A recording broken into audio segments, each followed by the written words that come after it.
दिगंबर जैन समाज के वरिष्ठ आचार्य विराग सागर के शिष्य मेरे साथ इस वक्त मौजूद है, जो 4 महीने की यात्रा करने के बाद, जो 12 महीने यात्रा करते हैं लेकिन 4 महीने किसी एक स्थान के ऊपर ठहर जाते हैं। तो इनसे जानने की कोशिश करते हैं। मुनिश्री जी, मुझे आपका नाम बताइए और मुझे ये बताइए कि आपके जो पदचिन्ह हैं आज हिसार के अंदर पड़े हैं, तो आगे आने वाले कितने दिनों तक आप हिसार के अंदर ही रहने वाले हैं? नमः सिद्धेभ्य।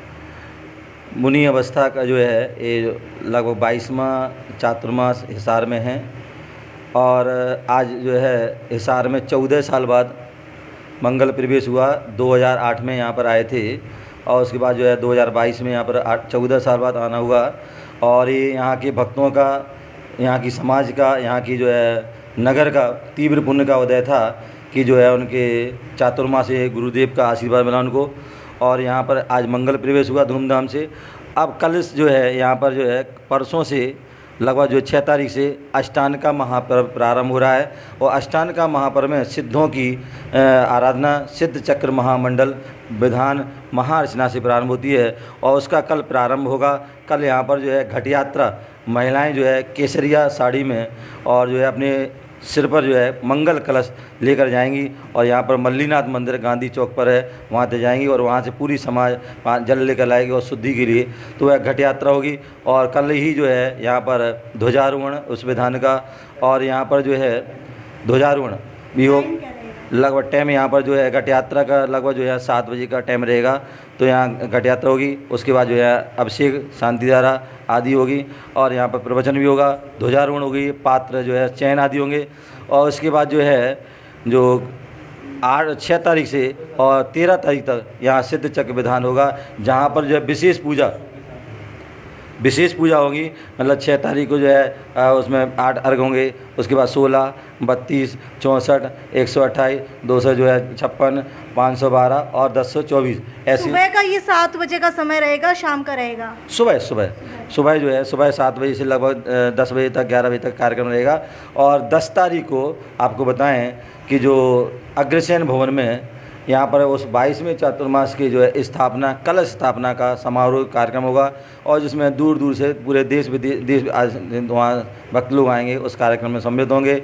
और 13 तारीख को गुरु पूर्णिमा पर्व में है, जो आप सभी जानते हैं सभी धर्मों में गुरु का जो बहुत महत्व होता है वह कार्यक्रम है, उसमें भी सभी लोग आएंगे। तो मैं सभी से कहूँगा कि आप सभी इस चातुर्मास का कि जो है सभी लोग जन जो है या इसका लाभ लें, क्योंकि मैंने आज सुबह ही बताया था संत जो होते हैं जन के संत होते हैं, वह किसी व्यक्ति विशेष के, केवल जैन समाज के ही नहीं, ये जन के संत हैं, क्योंकि ये विश्व कल्याण के लिए, ये अगर अपना कल्याण और विश्व कल्याण के लिए निकलते हैं, यही उनकी पवित्र भावना होती है। तो सभी इस चातुर्मास में पूरा 4 महीने लाभ लें और अपने जीवन को सार्थक करें। ओम नमः सिद्धेभ्य। बहुत सुंदर है।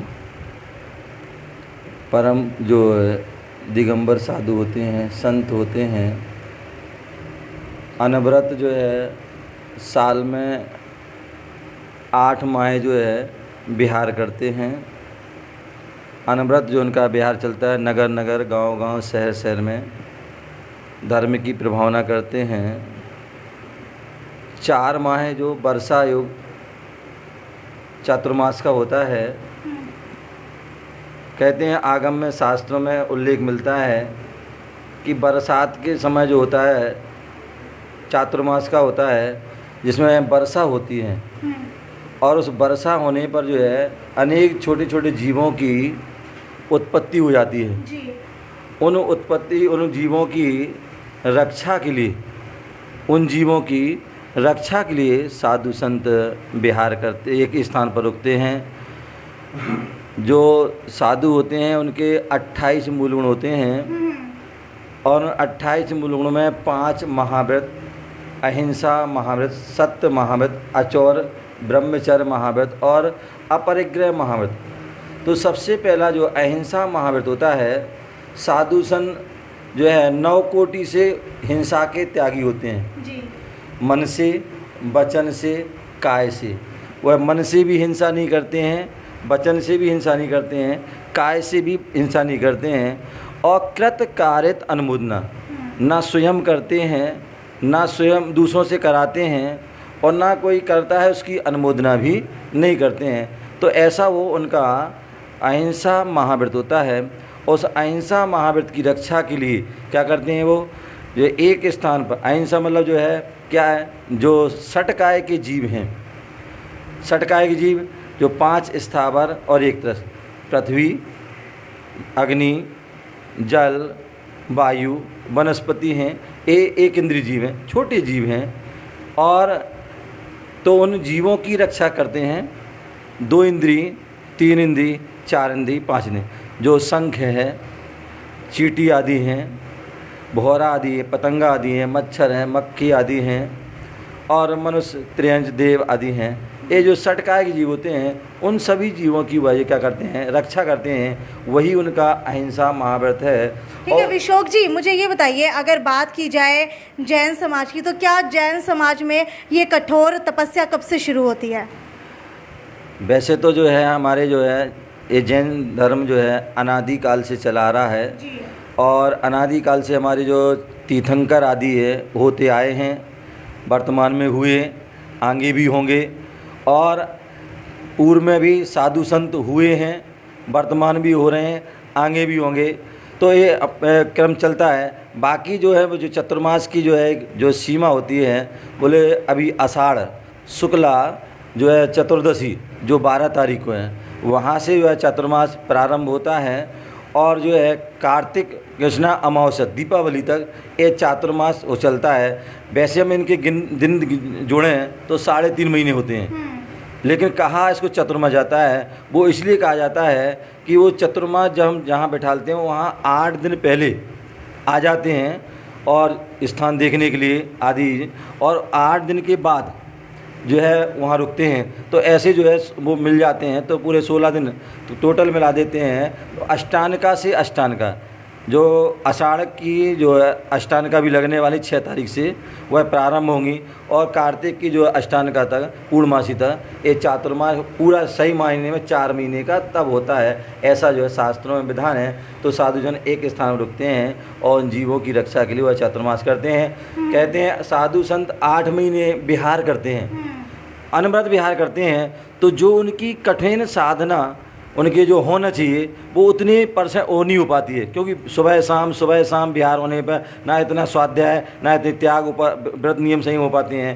तो वो 8 महीने नहीं हो पाते हैं। तो वो 4 महीने जो है वर्षा योग, वर्षा का योग है, जहाँ पर 4 महीने वर्षा होना है, उस समय वो एक स्थान पर रुक जाते हैं। तो जीवों की भी रक्षा होती है, और वहाँ वो 4 महीने कठोर साधना भी करते हैं, और श्रावकों के लिए ज्ञान आदि जो है और चर्या का उपदेश भी देते हैं, जिससे कि उनका भी जो है। मुनिश्री जी, आप सोनीपत से पैदल यात्रा करते हुए हिसार पहुँचे हैं, हिसार से आगे कहाँ की ओर जाएंगे?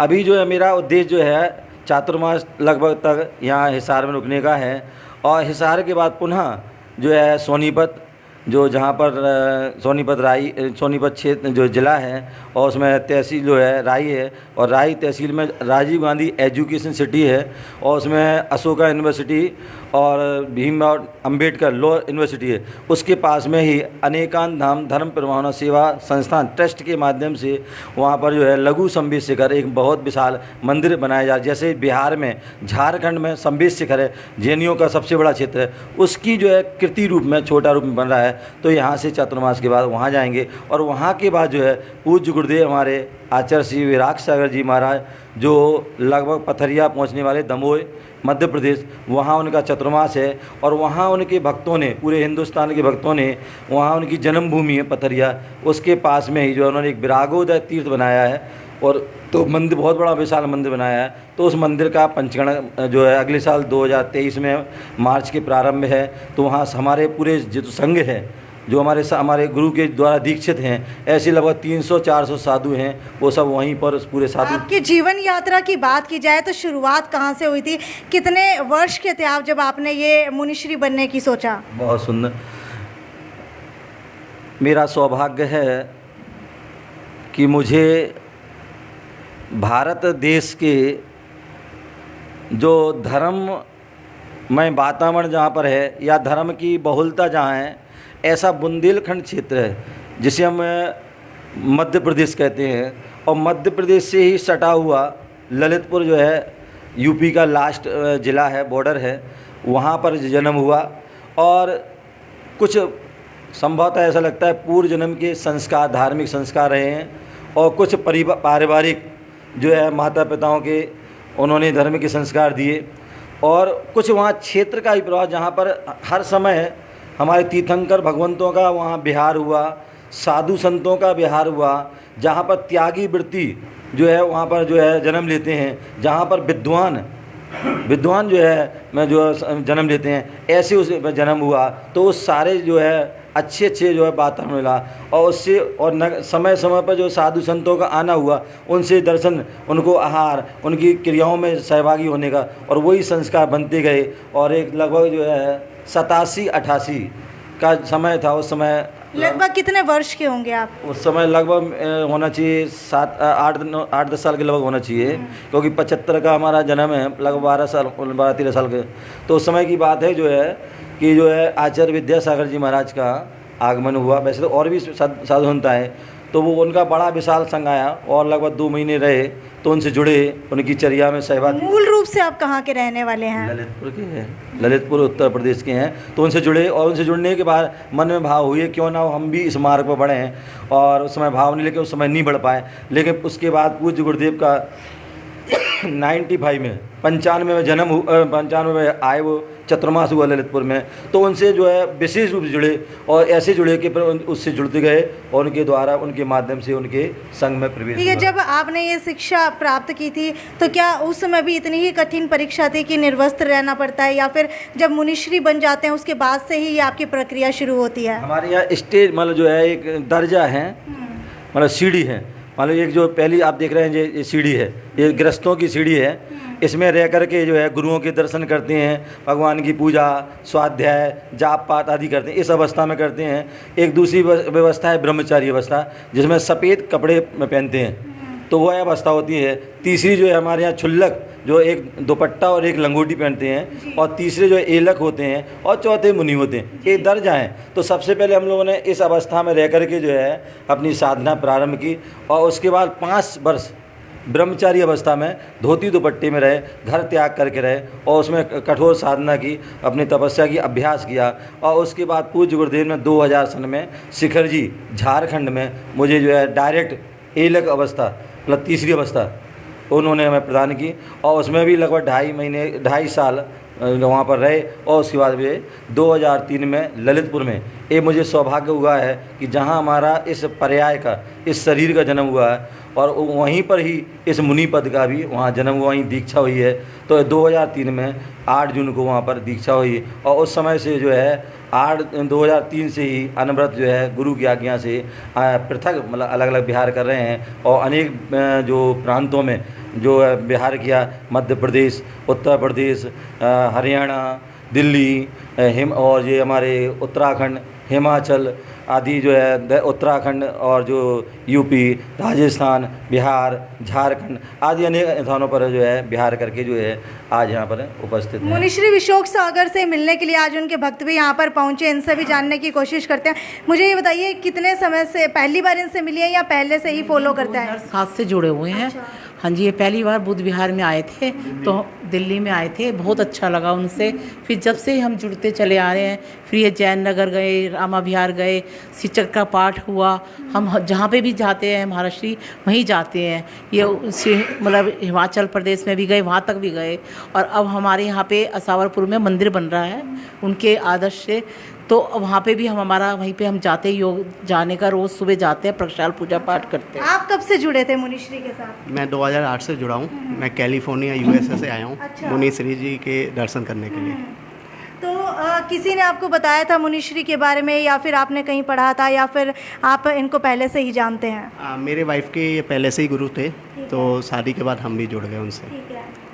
तो कैसा लगता है जब मुनिश्री से मिलने के लिए आते हैं? हाँ, तो मन को बहुत शांति मिलती है। अच्छा, तो खास कैलिफोर्निया से आए हैं आप? हाँ जी। तो आपको बता देते हैं कि मुनिश्री विशोक सागर जो है अब हिसार के अंदर लगभग 4 महीने तक रहने वाले हैं, जब तक बरसात का समय होगा। और ऐसे ही आगे चल करके जैसे ही बरसात का समय समाप्त होगा, उसके बाद अपनी फिर से दोबारा पैदल यात्रा के ऊपर निकल पड़ेंगे। खैर, वीडियो को ज़्यादा से ज़्यादा शेयर करते रहिए, आगे भी आपको जैन समाज से जुड़ी हुई काफ़ी सारी धार्मिक चीज़ों से रूबरू करवाते रहेंगे। ये थी साक्षी सोनी की रिपोर्ट हिसार से। नमस्कार।